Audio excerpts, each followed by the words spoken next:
বর্তমান সময়ে জনপ্রিয় রোমান্টিক জুটি আরশ খান ও মাপতোয়া জান্নাত জিম। দিন দিন বাংলা নাটকের জনপ্রিয়তা বেড়েই চলেছে। সেই ধারাবাহিকতায় আবারও নতুন নাটক নিয়ে হাজির হয়েছেন জনপ্রিয় এই জুটি। নাটকটির নাম আমার স্বপ্ন তুমি।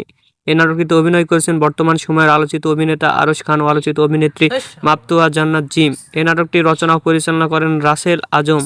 নাটকটি খুব শীঘ্রই ঈদে বাংলা ভিশনের পর্দায় দেখতে পারবেন। আপনারা দেখতে চাইলে অবশ্যই বাংলা ভিশনের পর্দায় চোখ রাখুন এবং নিয়মিত নতুন নতুন নাটকের আপডেট পেতে হলে অবশ্যই চ্যানেলটিকে সাবস্ক্রাইব করে রাখুন।